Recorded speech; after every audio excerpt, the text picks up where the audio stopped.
ते त्याविषयी आणि मराठी भाषेविषयी सगळे अगदी मनापासून भरभरून बोलले. पुढच्या पिढीला जर तुम्हाला अगदी असं काहीतरी त्यांचा इंटरेस्ट जागवायचा असेल ना, तर त्यांना महाराष्ट्राची थोरवी कळली पाहिजे. आणि महाराष्ट्र हा ह्या 50, 60, 100, 300, 500 वर्षात घडलेला नाही आहे. महाराष्ट्राची जडणघडण जर बघितलं ना, तर जेव्हा ज्वालामुखीचा उद्रेक होऊन जेव्हा सह्याद्री पर्वताची जेव्हा निर्मिती झाली, तिथून सुरुवात केली पाहिजे. तेवढं मागे मी जाणार नाही. तरी पण तापी नदीच्या खोऱ्यामध्ये 3 लाख वर्षापूर्वीचा आदिमानवाचा सांगाडा सापडला. तेव्हा महाराष्ट्र होता, महाराष्ट्रामध्ये लोक राहत होती. 3 लाख वर्षाच्या गोष्टी करतोय मी. आणि कदाचित काहींचा त्यावर विश्वास बसणार नाही. मग आपण थोडंसं पुढे सरकूया.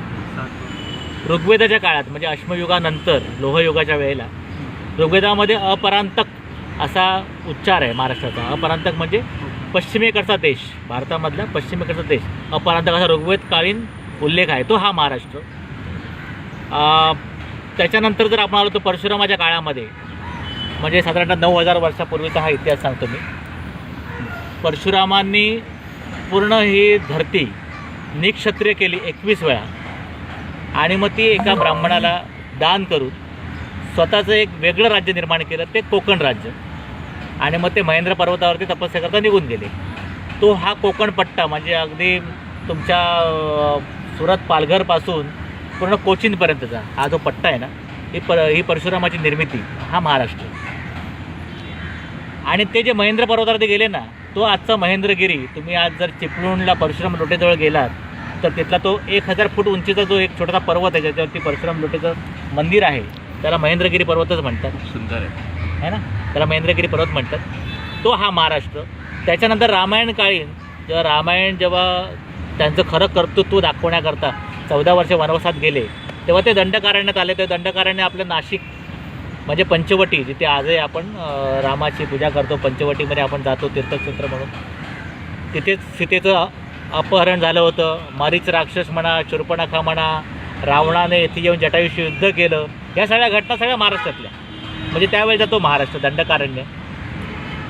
महाभारतामध्ये जर आपण बघितलं तर महाराष्ट्रामध्ये कुंतल, विदर्भ अशा राज्यांची नावं सापडतात. ही सगळी महाराष्ट्रातली. जेव्हा युधिष्ठिराने त्याच्या ज्या युद्धामध्ये जेव्हा पराभव झाला युधिष्ठिराचा, तेव्हा त्याला सांगण्यात आलं होतं, ती एक कहाणी आहे, ते कथानक आहे, नळ दमयंती. नळ राजा आणि दमयंती. दमयंती ही विदर्भ राजाची कन्या. विदर्भ राज्य कुठे आहे? महाराष्ट्रात. नळदुर्ग किल्ला, हा नळाचा किल्ला, हा कुठे आहे? नळदुर्ग, उस्मानाबाद. म्हणजे तो आपला महाराष्ट्र. म्हणजे महाराष्ट्राची थोरवी कधीपासून नाही ती बघा. मग तुमच्या लक्षात येईल. ही जर जोपर्यंत तुम्ही आपल्या तरुण पिढीला सांगत नाही ना, तोपर्यंत त्यांना महाराष्ट्र कळणार नाही. महाभारतानंतर आत्ताचा जो इतिहास आहे, जो लिखित इतिहास आपण ज्याला म्हणतो, म्हणजे मध्ययुगीन इतिहास, मौर्यकालीन सम्राट अशोकाच्या काळामध्ये उज्जैनच्या आसपासचा जो परिसर आहे ना, त्याला राष्ट्र असं नाव आहे, महाराष्ट्र. पहिल्यांदा आपल्या महाराष्ट्राला राष्ट्र असं संबोधित जर केलं असेल तर अशोकाच्या काळामध्ये. म्हणजे हे बुद्ध काळ, म्हणजे बौद्ध धर्माचा प्रसार जेव्हा होत होता त्यावेळेच्या गोष्टी सांगतोय. बुद्धकालीन जे त्यांचे अनुयायी होते महायान पंथाचे, त्यांच्या ग्रंथामध्ये हा उल्लेख आहे राष्ट्र म्हणून. आणि तो उज्जैन नगरीच्या खालचा प्रदेश, नर्मदाच्या तीराच्या खालचा प्रदेश जो आहे तो महाराष्ट्र. म्हणजे त्यावेळी आपल्या राज्याला राष्ट्र असं होतं. आणि मला सांगायला अगदी म्हणजे खूप आनंद आणि अभिमान वाटतो की तुम्ही भारतातली सगळ्या राज्यांची नावं जरा तपासून पहा. केवळ एकमेव आमचं राज्य असं आहे ज्याला राष्ट्र म्हटलं जातं. केवळ आमचं राज्य असं आहे ज्याला राष्ट्र म्हटलं जातं. त्याच्यामध्ये देशभावना आहे, देशभक्ती आहे, राष्ट्रीयत्व आहे. बाकी कुठल्याही राज्याच्या नावामध्ये राष्ट्र हा शब्द नाही आहे. आणि तेव्हापासून महाराष्ट्राने आपल्या भारतवर्षावरती राज्य केलेलं आहे. अगदी तुम्हाला मी सातकर्णी, सातवाहन ज्या युगातला मी तुम्हाला गोष्ट सांगतो की सातवाहनाच्या याच्यामध्ये एक त्यांचा जो राजा होता शालिवाहन त्याचं नाव, त्याने खूप मोठा पराक्रम केला. शक आणि कुषाणांच्या ज्या होत होत्या स्वाऱ्या आपल्यावरती, म्हणजे आताचं युक्रेन, रशिया इथले शक आणि कुषाण यांचा बिमोड केला शालिवाहनाने.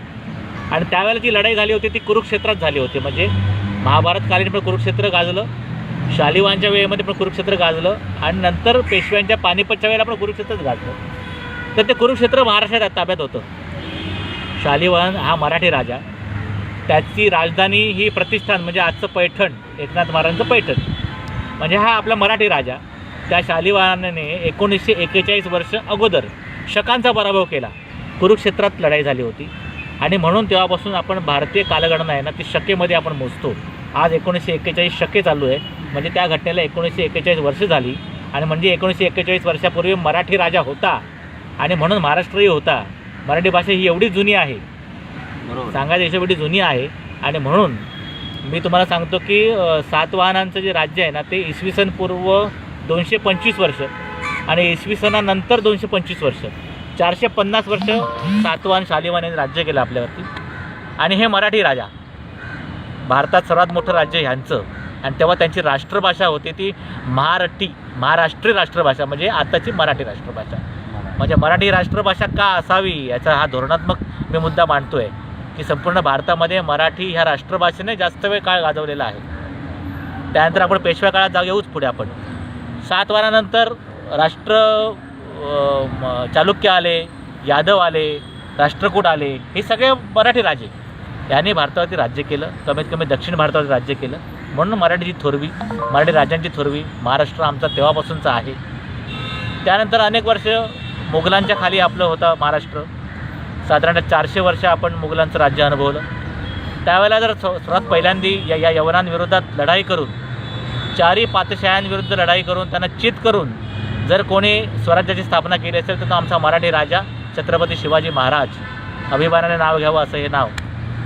आणि त्यानंतर मग तुम्हाला इतिहास माहिती आहे संभाजी महाराजांचा, पेशव्यांनी तर अगदी दिल्लीवरती राज्य केलं. पेशव्यांच्या भावाने राघोबा दादांनी अटकेपार झेंडे फडकवले. अटक कुठे आलं? आताच्या पाकिस्तानच्या पलीकडे, पेशावरच्या पलीकडे अफगाणिस्तानची बॉर्डर म्हणजे हिंदुकुश पर्वतावरती, तिथे आपला भगवा झेंडा लागलेला आहे मराठ्यांचा. ओरिसाला कटकपर्यंत राज्य होतं मराठ्यांचं. म्हणजे अख्खा भारत मराठी अधिपत्याखाली होता. म्हणून मला मराठीविषयी जास्त आत्मीयता वाटते. आणि हे मराठीचं जे माहिती आहे ही आपल्या पुढच्या पिढीला, तरुण पिढीला, लहान मुलांना लहानपणापासून जर शिकवली, शाळेमध्ये दाखवली तर मग त्यांना त्या मराठीविषयी आत्मीयता राहील, महाराष्ट्र राज्याचा अभिमान राहील. आणि मग ही माणसं मराठीकरता तळमळीने पेटून उठतील. म्हणून आपल्या प्रत्येक कार्यकर्त्याला ही कथा तुम्ही सांगा. मध्य प्रदेशची राज्यभाषा 1956पर्यंत मराठी होती. किती लोकांना माहिती आहे? 1956 म्हणजे आत्ता स्वातंत्र्यानंतर 1956पर्यंत मध्य प्रदेशची राज्यभाषा ही मराठी होती. आपण झोपलो आहे, निद्रिस्त आहोत, आपण मागणी नाही केली म्हणून मग हिंदी झाली. मध्य प्रदेशची भाषा हिंदी कधीच नाही. मध्य प्रदेशची भाषा जी आहे ती बुंदेली, बघेली, गोंड, अवधी आणि मराठी. आता या बाकीच्या भाषांना हिंदी थोडीशी जवळची वाटली म्हणून हिंदी पुढे सरकवली, नाहीतर मध्य प्रदेशची भाषा ही मराठी. मध्य प्रदेशमध्ये जास्तीत जास्त संख्येने मराठी भाषिक. मध्य प्रदेश राज्य कोणी केलं?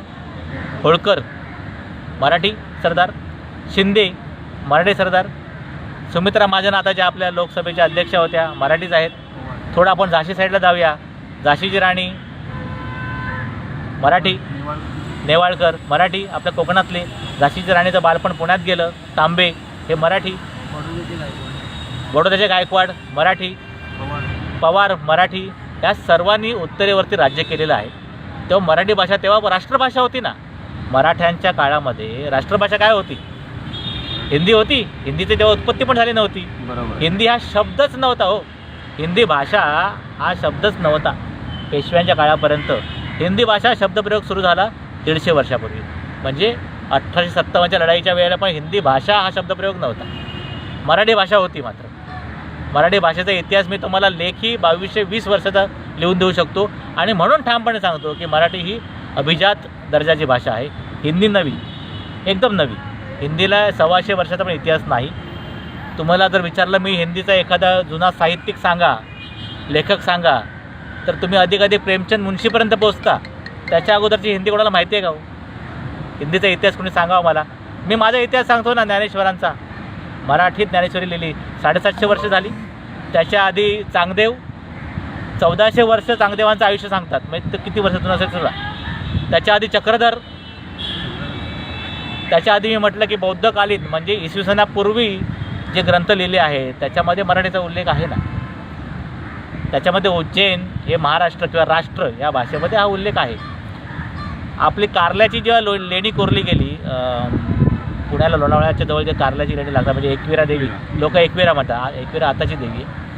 ही बुद्ध लेणी कोरण्याकरता पैसा लागला. हा पैसा दिला सोपाऱ्यातल्या धनिकाने, म्हणजे नाला सोपारा आताचं.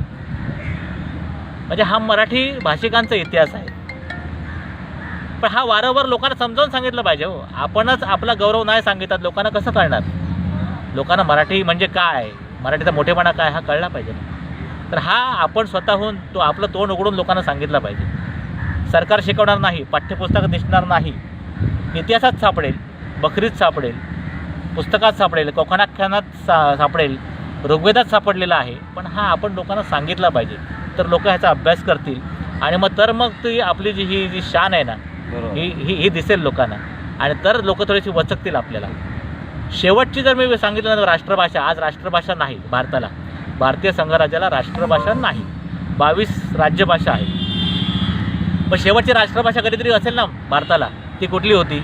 ब्रिटिशांनी कधी राष्ट्रभाषा लावलीच नाही, कारण इंग्रजी राष्ट्रभाषा होऊ शकत नाही. बरोबर. मग त्याच्या आधी कोणाचं राज्य होतं? मराठ्यांचं राज्य होतं ना, अगदी अटकेपासून कटकेपर्यंत. मराठीची राष्ट्रभाषा कुठली हो? मराठीच ना. सगळं राज्यकारभार मराठीत होत होता ना. म्हणजे शेवटची राष्ट्रभाषा भारताची आहे ती मराठीच आहे, हे तुम्ही सांगा ना ठामपणे. मग आज राष्ट्रभाषा मराठी का नको?